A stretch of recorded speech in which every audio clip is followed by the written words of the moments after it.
ओम शांति। आज 15 फरवरी 2023। आज की ईश्वरीय की मुख्य पंक्तियाँ हैं। मीठे बच्चे, तुम्हारे लिए योग की भट्टी मोस्ट वैल्यूएबल है, क्योंकि इस भट्टी से ही तुम्हारे विकर्म भस्म होते हैं।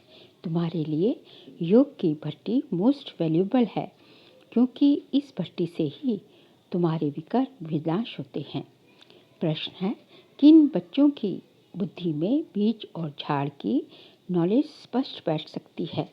उत्तर है, जो विचार सागर मंथन करते हैं। विचार सागर मंथन के लिए अमृत वेले का टाइम बहुत अच्छा है। अमृत वेले उठकर बुद्धि से एक बाबा को याद करो। तुम्हारा अजप्पा जाप चलता रहे। सूक्ष्म व स्थूल में शिव बाबा कहने की दरकार नहीं, बुद्धि से याद करना है। ओम शांति। रूहानी बाप बैठकर रूहों को समझाते हैं, अर्थात बच्चों को समझाते हैं। बाबा कहते हैं, मुझे भी जिस्म है तब तो बात कर सकता हूँ। तुम भी ऐसे समझो, मैं आत्मा हूँ, इस जिस्म द्वारा सुन रहा हूँ। ये नॉलेज अच्छी रीति धारण करनी है, जैसे बाप के पास धारण की हुई है। आत्मा की बुद्धि में धारणा होती है। तुम्हारी बुद्धि में ऐसी धारणा होनी चाहिए जैसे बाबा की बुद्धि में है। बीज और झाड़ की समझानी तो बहुत सहज है। माली को नॉलेज रहता है, ना कि फलाना बीज बोने से इतना बड़ा झाड़ निकलेगा। बस बाबा भी ऐसे ही समझाते हैं। ये बुद्धि में धारण करना है।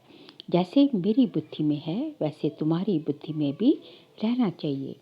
ये रहेगा तब जब विचार सागर मंथन करेंगे।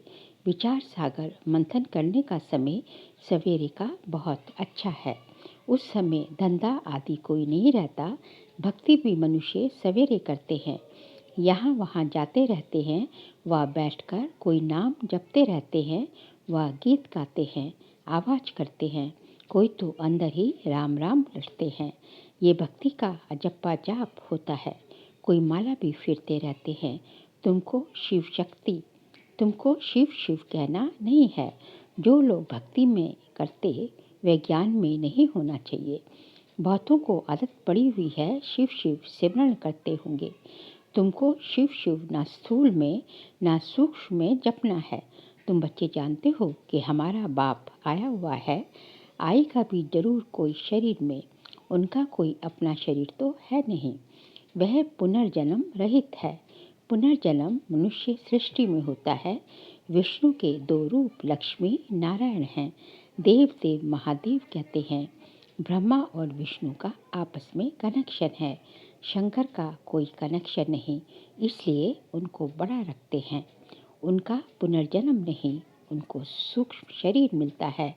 शिव बाबा को सूक्ष्म शरीर भी नहीं है, इसलिए वह सबसे ऊंच है। वह है बेहद का बाप। बच्चे जानते हैं, बेहद के बाप से हम बेहद सुख का वर्षा लेते हैं। बाप की श्रीमत पर तुमको पूरा चलना है। जो खुद याद करते हैं, औरों को याद कराते हैं, वह जैसे बाबा के मददगार हैं। बाप और वर्षी को याद करना है। बच्चों को समझाते रहते हैं, तुम्हारे अब 84 जन्म पूरे हुए हैं, बाकी थोड़ा टाइम है। नाटक में एक्टर समझते हैं, अभी बाकी आधा घंटा है, फिर हम घर जाएंगे। टाइम देखते रहते हैं। तुम्हारी तो बेहद की बहुत बड़ी घड़ी है। समझाया है कि अब घर चलना है। बाबा को याद करने से तुम्हारे विकर्म विनाश होंगे, और कोई शास्त्रों में ऐसा सहज योग है नहीं। वह तो बहुत हठ योग करते हैं, बहुत मेहनत करते हैं, तो जो तुम माताएं कर ना सको। तुमको हठ योगियों के माफिक आसन नहीं लगाना है। हाँ, सभा में ठीक होकर बैठना है। तुम्हारा राजयोग है, टांग पर टांग चढ़ाकर बैठना। ऐसे राजयोग में बैठने से नशा चढ़ेगा। हठ योग में दोनों टांग चढ़ाते हैं। बाबा कहते हैं, टांग पे टांग चढ़ाकर बैठने से राजयोग में कोई नशा नहीं चढ़ेगा। ये सब बातें जो है, ये हठ योगियों की है। बाबा तुमको तकलीफ नहीं देते हैं, सिर्फ थोड़ा फर्क रखना चाहिए कॉमन बैठने में और योग में बैठने में। तुम राजयोग सीख रहे हो तो ऐसे बैठना चाहिए जो मनुष्य समझे। ये राजयोग में बैठे हैं। ये हमारा राजाई का ढंग है। तुम बेहद के बाप द्वारा राजाओं का राजा बन रहे हो। ऐसे बाप को घड़ी घड़ी याद करना है। सतयुग में बाप को याद नहीं किया जाता, अपने को किया जाता है। कलयुग में ना बाप को जानते ना अपने को जानते, सिर्फ बाप को पुकारते हैं। अभी तुम अच्छी रीति जान गए हो और कोई ऐसे नहीं समझते हैं कि बाप बिंदी है, अति सूक्ष्म भी कहते हैं, फिर कहते हैं हजारों सूर्यों से भी तीखा है, तो बात मिलती नहीं है।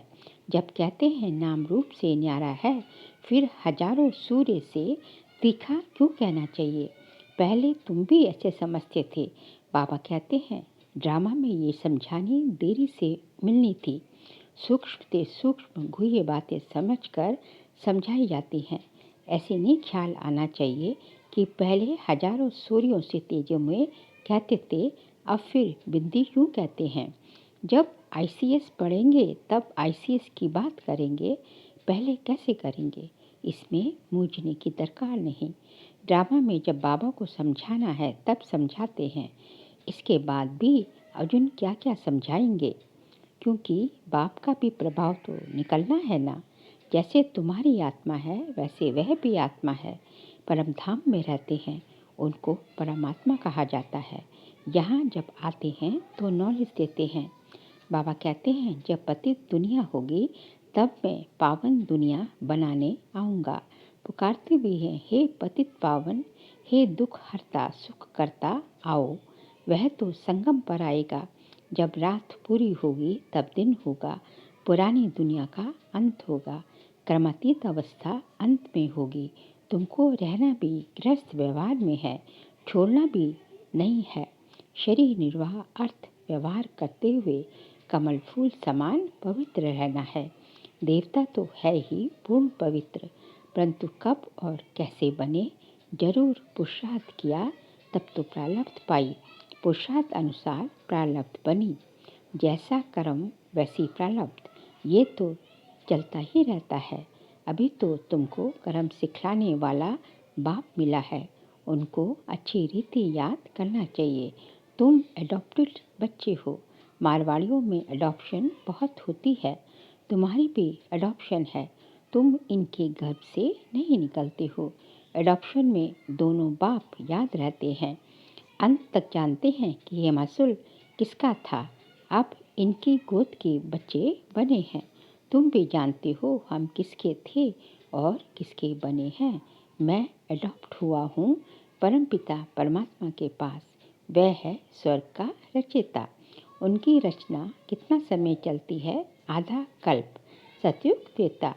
नर का रचयिता है रावण, उनका भी आधा कल्प राज्य चलता है। द्वापर कलयुग सतो प्रधान से तमो प्रधान बनते हैं।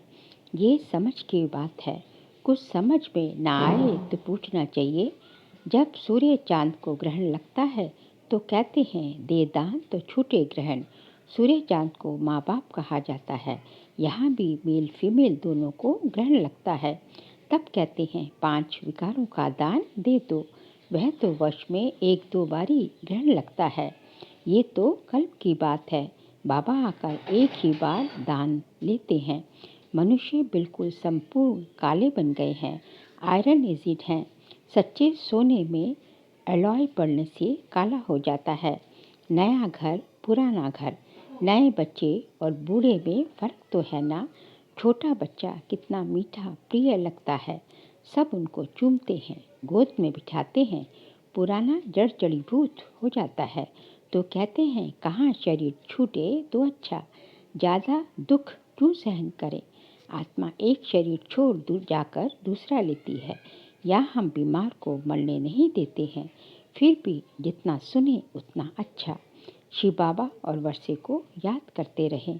बीमारी में जब ज़्यादा पीड़ा होती है तो सब भूल जाता है, बाकी जिसका जिसमें किसमें भाव होता है वह सामने आ जाता है।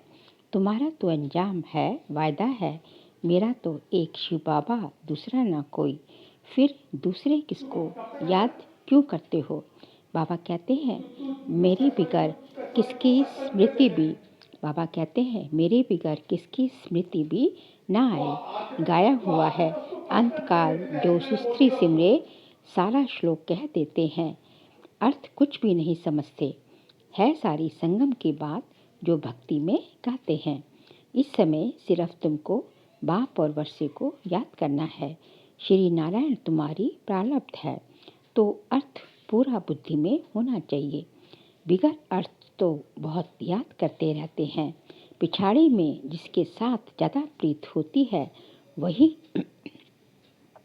पिछाड़ी में जिसके साथ ज़्यादा प्रीत होती है वही याद आते हैं। बड़ा खबरदार रहना चाहिए। तुमको याद करना है एक बाप को। बाबा कहते हैं जो है अंत में जिसकी याद रहेगी वही है तुम्हें है वही गति पाएंगे। तभी कहा जाता है कि अंतकाल जो स्त्री सिमरे बल बल योनि पाए। तो है हमें है बाबा की याद है निरंतर होनी चाहिए, ताकि अंतकाल अंत में भी हमें बाबा की याद ही रहे।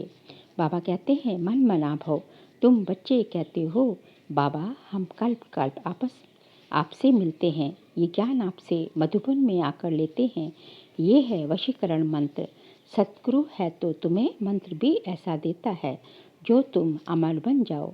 ये है माया पर जीत पाने का मंत्र। इस पर गाते हैं तुलसीदास चंदन घिसे। ये भी अब की ही बात है जो बाद में गाई जाती है। तुम बच्चों को राज तिलक मिल रहा है बाप और वर्षे को याद करने से। बाप और बादशाही को याद कर शरीर छोड़ेंगे तो राजाई तिलक मिल जाएगा। एक को तो नहीं मिलेगा। माला 108 की भी है तो 16,108 की भी है। अब तो सिर्फ तुमको एक्यूरेट बाबा को याद करना है। बाबा के लिए कहते हैं तुम्हारी गत मत तुम ही जानो, सो बरोबर है सदगति दाता वह है वही जाने। आगे तो सिर्फ गाते थे अर्थ रहित, अब है उसको कहा जाता है अनर्थ। प्राप्ति कुछ भी नहीं। मनुष्य दान पुण्य आदि करते करते उतरते ही आए हैं। प्राप्ति कुछ भी नहीं है, क्योंकि कुछ समझ के तो कुछ करते नहीं है। जो जिसने कहा उस तरफ चल पड़ते हैं। आश्री मत पर सब अनर्थ हो गया है। ये भी नारायण की पूजा करते थे ब्रह्मा बाबा, अब फिर पुजारी से पूछे बन रहे हैं प्रैक्टिकल में। अब तुम बच्चे जानते हो शिव बाबा हमको पढ़ाते हैं। ये तो पक्का याद रखना है, नहीं तो विकर्म विनाश नहीं होंगे। ये योग की भट्टी मोस्ट वैल्यूबल है। मुक्ति भी मिलती है ना। कोई कहते हैं हमको मन की शांति चाहिए, परंतु पहले ये बताओ तुमको अशांत किसने किया। जरूर पहले शांति थी, अभी अशांत बने हो, तब तो शांति मांगते हो। सतयुग त्रेता में तो शांति ही शांति थी। द्वापर से जब है विकारों की प्रवेशता होती है तब अशांति आना शुरू होती है। शांति तो सारी दुनिया में चाहिए। एक को शांति मिलने से कुछ हो ना सके, एक को शांति मिलने से सारी दुनिया में थोड़ी ही शांति हो सकेगी। अशांत किसने किया है, मुझ पड़े हैं। समझाया जाता है शांति धाम सुख धाम और ये है दुख धाम। सुख धाम में मनुष्य बहुत थोड़े थे उस समय, बाकी सब आत्माएं शांति धाम में थी। तुमको शांति वहाँ मिलेगी, यहाँ तो मिल ना सके। यहाँ तो है ही दुख धाम। दुख में अशांति होती है, ये तो बहुत सहज है, किसको भी समझाना। सुख शांति का वर्षा देने वाला एक ही बाप है। सतयुग में सुख शांति का वर्षा दोनों ही हैं। सतयुग में सुख शांति दोनों ही हैं।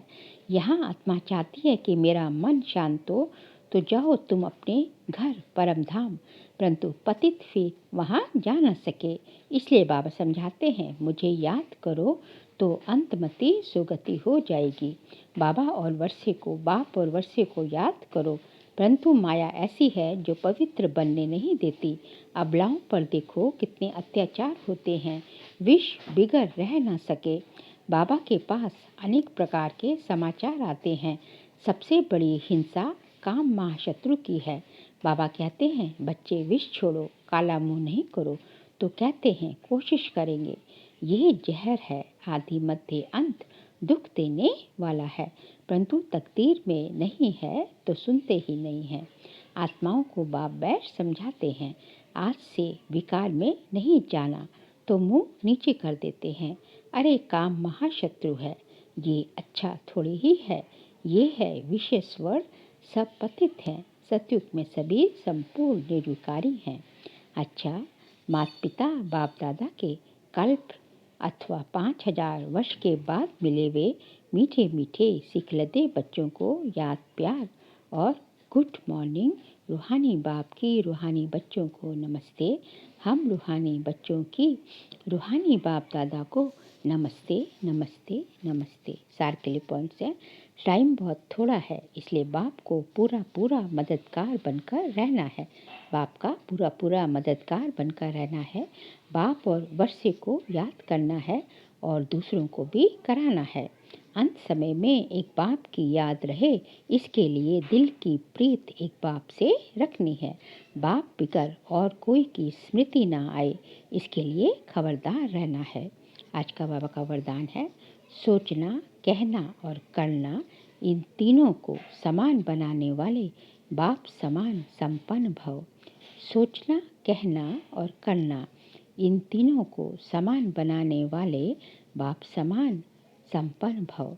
बाप दादा अब सभी बच्चों को समान और संपन्न देखना चाहते हैं। संपन्न बनने के लिए सोचना, कहना और करना तीनों समान हों, इसके लिए सब तैयारी भी करते हो। संकल्प भी है, इच्छा भी यही है, लेकिन ये इच्छा पूरी तब होगी जब और सब इच्छाओं से इच्छा मात्र अविद्या बनेंगे। छोटी छोटी अनेक प्रकार की इच्छाएं ही इस एक इच्छा को पूर्ण करने नहीं देती। स्लोगन है, अव्यक्त व कर्मातीत स्थिति का अनुभव करना है तो कथनी, करनी और रहनी को समान बनाओ। अव्यक्त व कर्मातीत स्थिति का अनुभव करना है तो कथनी, करनी व रहनी को समान बनाओ। बाबा कहते हैं, अभी जो है, इसी जो है कलयुगी दुनिया में जो हम तो संगम युग पर हैं, यहाँ अपनी अव्यक्त स्थिति और कर्मस्थित स्थिति का अनुभव करना है तो आपकी कथनी, करनी और रहनी अर्थात जो आप बोलते हैं, जो आप करते हैं, आपका जो है आपकी वाणी, आपके कर्म और आपका जो है आचार व्यवहार, आपका जो है जीवन शैली जो है, उन तीनों जो है जो आप बोलते हैं, जो आप सोचते हैं, जो आप बोलते हैं और जो आप करते हैं, वो तीनों समान होना चाहिए। वो आपके जो है जीवन चरित्र में जो है आपके चरित्र में जो है दिखाई देना चाहिए, रिफ्लेक्शन उसका आना चाहिए जो है। तो तभी जो है आप अव्यक्त और कर्मातीत स्थिति का अनुभव यही कर सकेंगे, जीते जी जो है अभी जो है जीवन मुक्त स्थिति का अनुभव कर सकेंगे। अच्छा, ओम शांति।